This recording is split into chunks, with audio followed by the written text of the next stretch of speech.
Hello বন্ধুরা, কেমন আছেন সবাই? আশা করি সবাই ভালো আছেন। গল্প লেফটেন্যান্ট মেহেরাজ মির্জা, পর্ব সংখ্যা ৫৫। কলমে নোসাইবা নুরি। সোফায় গোল হয়ে বসে আছে সকলে। সবার মুখে চিন্তার ছাপ স্পষ্ট। দুপুরে খাওয়ার পর সোফায় বসে সবার আড্ডা দেওয়ার মাঝে হঠাৎ যখন তুহা কথাটা বলল, তারপর থেকে নিশ্চুপ সকলে। তুহার আইডিতে পাঠানো ওই মেসেজগুলো পড়েছে সকলে। মাথায় কাজ করছে না কারোর, কি বলবে। মেহেরাজের কথায় ইভান নিজের ল্যাপটপ নিয়ে অনেক কষ্টে আইডিটা হ্যাক করে। নতুন আইডি হলেও বেশ সিকিউরিটি সিস্টেম অ্যাড করা আইডিতে। তবে বিশেষ কোনো লাভ হয়নি। আইডিটাতে একমাত্র তুহাকে মেসেজ করা হয়েছে, আর কিছুই নেই। আইডিটা খোলা আজকেই ইতালিয়ান সার্ভার সিস্টেম দিয়ে। আইডিতে কোনো নাম্বার অ্যাড করা নেই। একটা জিমেল দিয়ে আইডি ওপেন করা। ইভান জিমেল ট্যাগ করেছিল, তবে হতাশ হয়েছে। জিমেলের মালিক বর্তমান ইতালিতে। তাহলে অনুভব চ্যাটার্জি কি এখন ইতালিতে? কারোর মনের কোনো প্রশ্নের উত্তর মেলে না। তবে এটা বুঝতে পারে অনুভব চ্যাটার্জি কোনো কাঁচা খেলোয়াড় না, খুব ধূর্ত একজন মানুষ। ডাইনিং রুমে চলছে পিনপদন নীরবতা। সবার নজর তুহার ফোনের জ্বলে থাকা স্ক্রিনে, যেখানে অনুভবের মেসেজটা আছে। শ্রেয়সীর জ্বর কিছুটা কমলেও মেহেরাজ বিছানা থেকে উঠতে নিষেধ করেছে। তাই খেয়ে আবার ঘুমিয়ে গেছে মেয়েটা।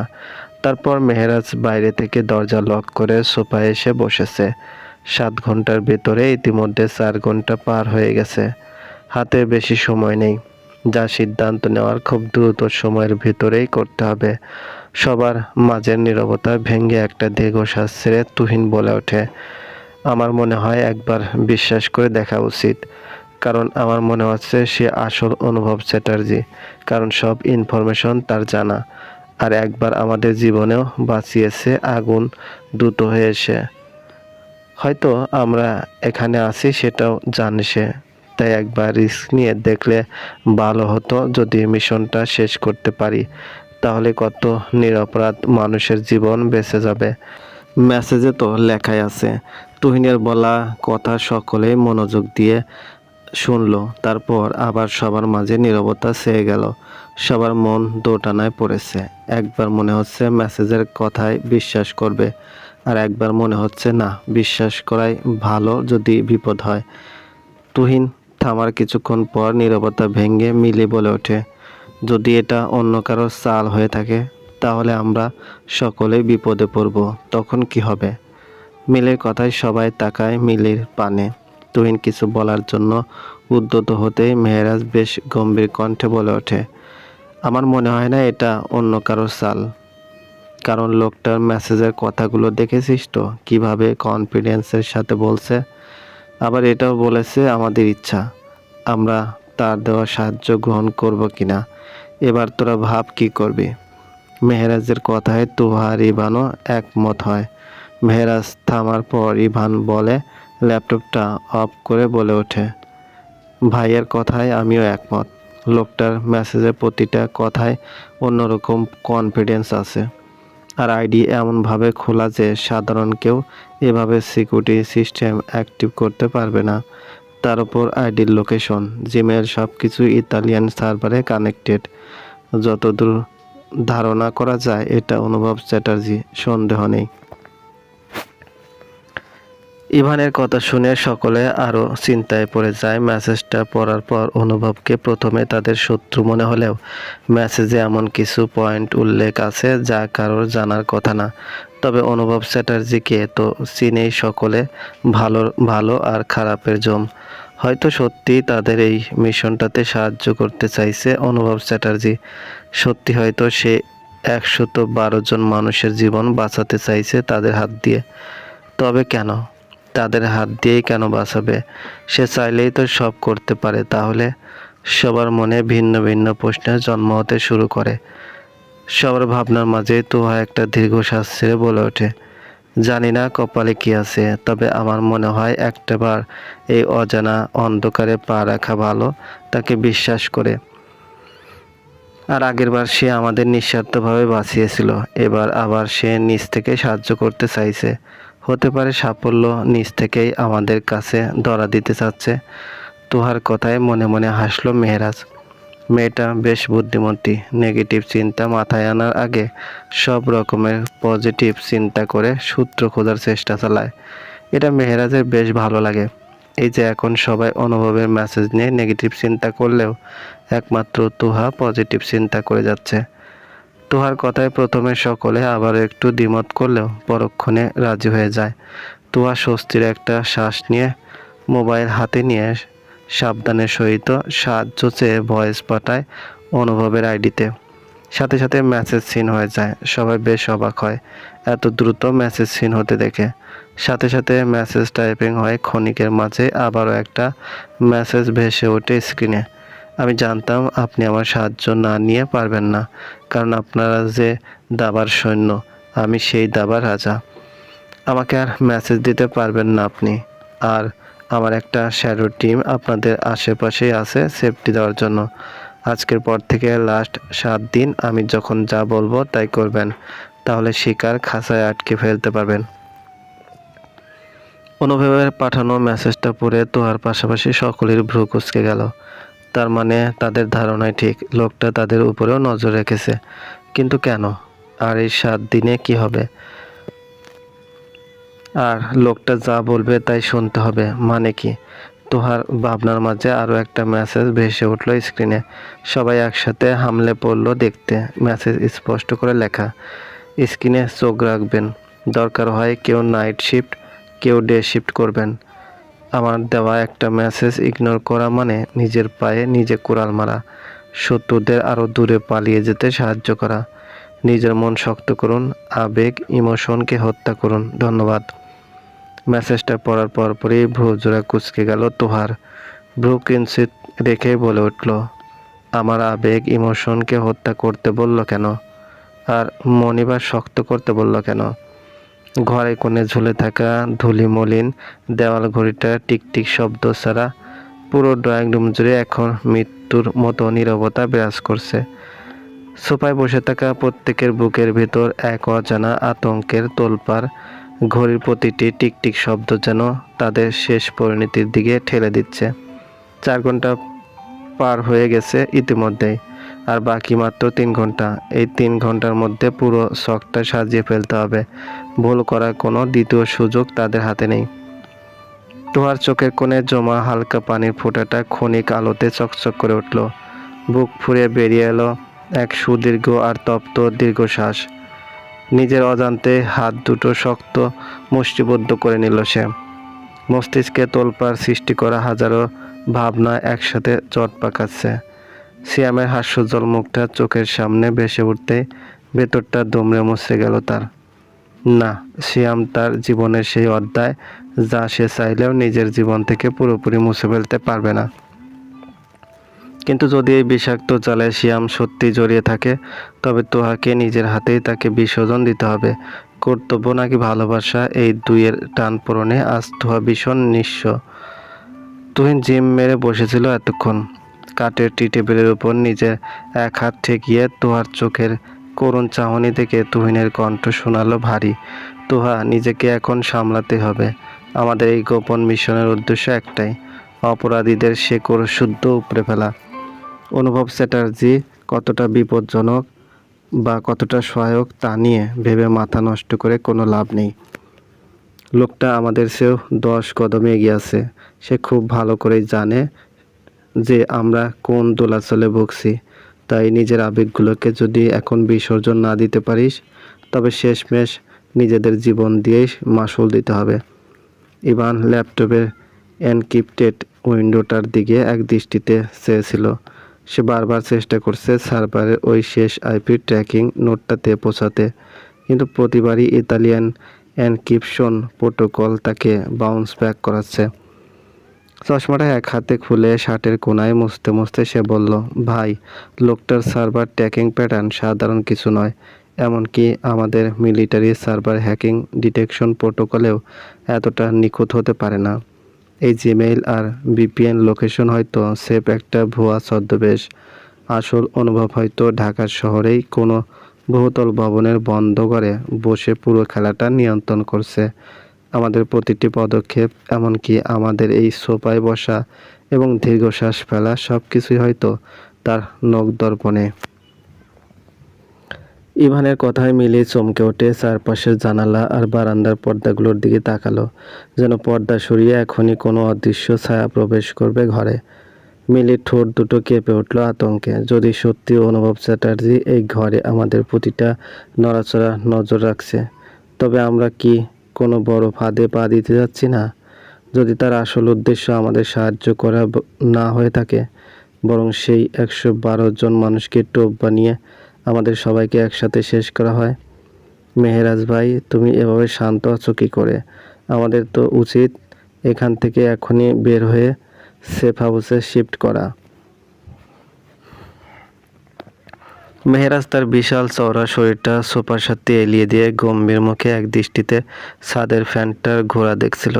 তার ঠোঁটের কোণে হালকা এক সিলতে কঠিন হাসির আভাস ভেসে উঠল, যা তার ভেতরের সামরিক মানসিকতার এক চরম বহিঃপ্রকাশ। মিলি প্রশ্ন করার সাথে সাথে সে নিজের গভীর আর রাশভারী গলায় উত্তর দিল, পলায়ন কোনো সমাধান নয় মিলি। আর যদি অনুভব চ্যাটার্জি সত্যি আমাদের শেষ করতে চাইতো, তবে সে ওই ফায়ার ট্র্যাপে আমাদের বশীভূত হতে দিত। আগুনের শিখা থেকে আমাদের বাঁচিয়ে বের করে এনে এত নাটক সাজানোর কোনো প্রয়োজন ছিল না তার। অনুভবের খেলায় আমরা তো চাবিকাঠি মাত্র। আসল দাবার ছকটা সাজানো হচ্ছে ওই অদৃশ্য শত্রুদের জন্য, যারা অনুভবেরও আন্তর্জাতিক শত্রু। মেহেরাজ একটু থেমে গ্লাসে রাখা পানিটুকু এক চুমুকে গিলে নিল। কাঁচের গ্লাসটা টি টেবিলে রাখার ভারী শব্দে ঘরের থমথমে ভাব আরও বেড়ে গেল। সে সবার মুখের উপর নিজের খোরদার দৃষ্টি বুলিয়ে নিয়ে বলতে লাগলো, অনুভব চ্যাটার্জির আসল ক্ষমতা তার ঠান্ডা মাথায়। সে আবেগ চেনে না, সে শুধু জানে সমীকরণ। আর তোহা, অনুভবের দেওয়া ওই মেসেজের বার্তার অর্থ পরিষ্কার। তোকে যে আবেগকে হত্যা করতে বলেছে, তার কারণ শত্রু আমাদের খুব কাছের কেউ। আর আমাদের সেই ভালোবাসার মানুষটির বুকে গুলি চালাতে যেন তোহার হাত না কাঁপে, সেটাই নিশ্চিত করতে চাইছে অনুভব। শত্রু যখন ঘরের ভেতরে থাকে, তখন বাইরের শত্রুর চেয়ে সে আপন শত্রুই বেশি ঘাতক হয়ে ওঠে। মেহেরাতের কথা শুনে তোহার গায়ের লোম খাড়া হয়ে উঠল। চোখের সামনে থেকে ধোঁয়াশা যেন কিছুটা কাটতে শুরু করেছে। সত্যি কি সিয়াম পাপ করে প্রধান অর্থ যোগানদাতা, নাকি সিয়াম নিজেই সেই মাস্টারমাইন্ড যাকে সবাই কেবল একজন সাধারণ মানুষ মনে করে আসছে? তোহার ধমনীতে রক্ত চলাচল যেন এক মুহূর্তের জন্য থমকে গেল।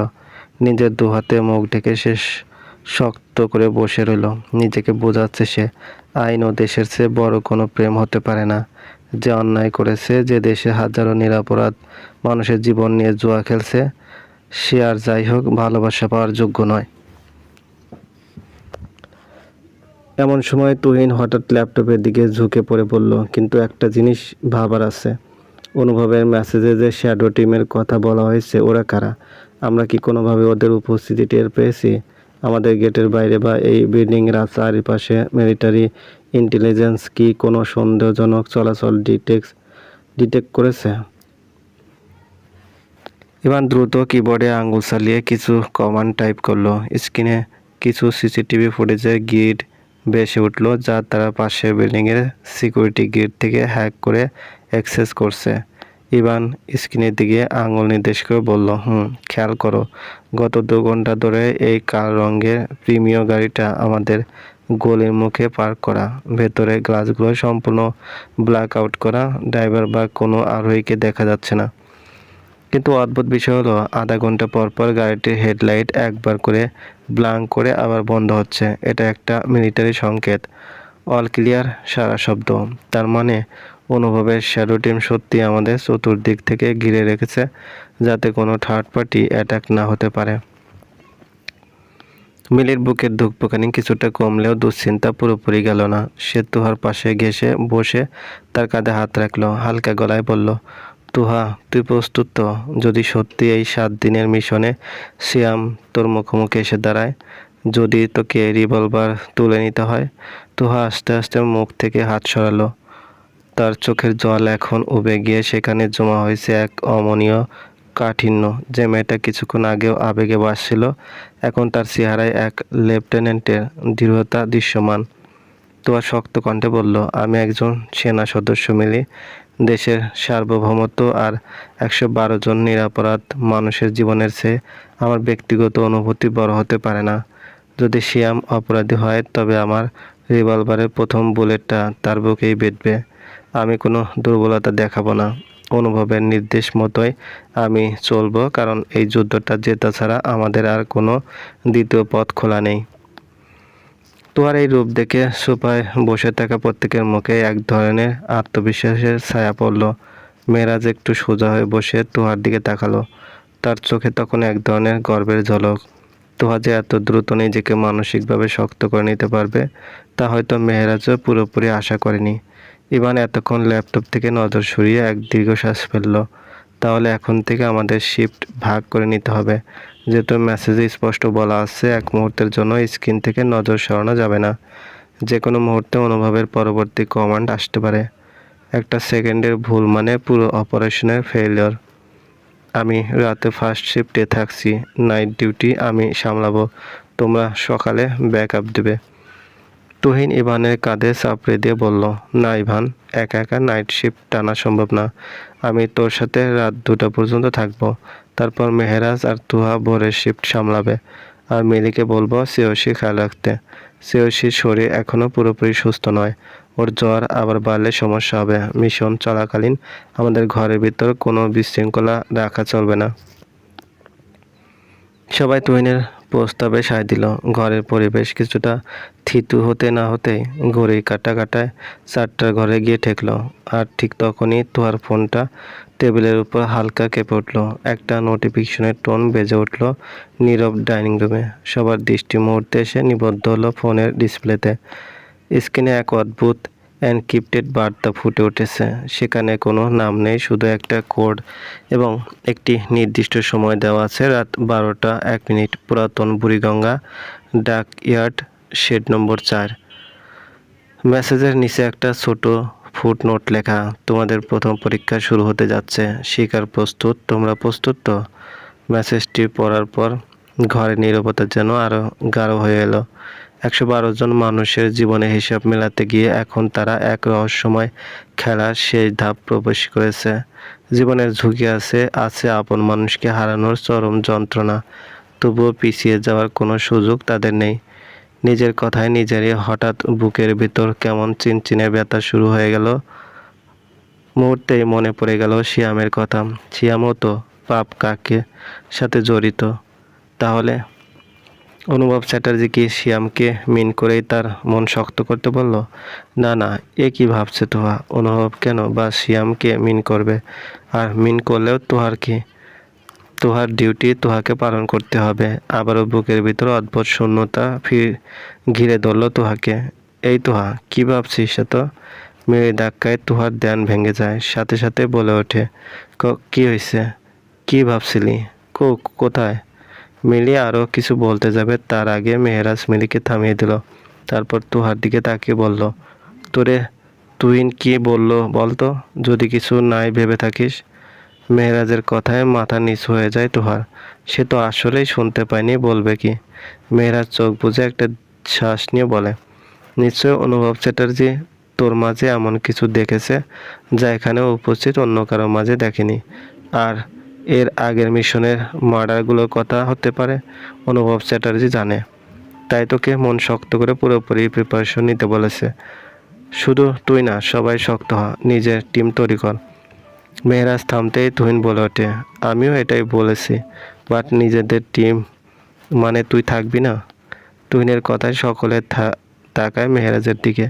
মেহেরাজ বিরক্তি মুখে এক পলক তাকালো সবার মুখের দিকে, তারপর বলল, আমি তো শুরু থেকে কিছুই জানতাম না। মাঝখানে বাড়িতে ফিরলাম তোরা সব বলে, আর সেদিনের মিশনেও তো আমি ছিলাম না, তাই এটাও থাকতে চাই না। মেহেরাজের কথায় মিলি ভ্রু কুঁচকে বলে, ভয় পাচ্ছিস নাকি রাগ করছিস মেহ? মেহেরাজ ভয় পায় না রে লিলিপুট, আর রাগের তো প্রশ্নই নেই। বন্ধুদের উপর কেউ রাগ করে নাকি? আর সব শেষ কথা, আমি যেতে চাই না, কারণ এটা সম্পূর্ণ পুলিশ আর্মিদের গোয়েন্দা সংস্থার মিশন। আর আমার একটা ভুলে কারো জীবনও চলে যেতে পারে। আর আমাকে কখন কল দেবে ঠিক নেই। দেখা যাবে মিশন অর্ধেক হয়েছে, তখন আমার ডাক পড়েছে, তখন তোদের সমস্যা বাড়বে। মেহরাজ থামতে তোহা বলে ওঠে, আর যদি তোহা বাকি কথাটুকু শেষ করার আগে মেহরাজের ফোন ভাইব্রেশন হয়। টি টেবিলের উপরে থাকায় সবার নজর একত্রে ফোনের উপরে পড়ে। মুহূর্তেই সবার মুখের ভাবমূর্তি বদলে যায়। মেহরাজ মোবাইলটা হাতে তুলে নিয়ে সবাইকে ইশারা করে চুপ থাকতে। ফোন রিসিভ করে কানে ধরে। ওপাশ থেকে কিছু একটা বলার পর মেহরাজ শান্ত গলায় বলে, ইয়েস ক্যাপ্টেন মেহরাজ মির্জা। চলবে।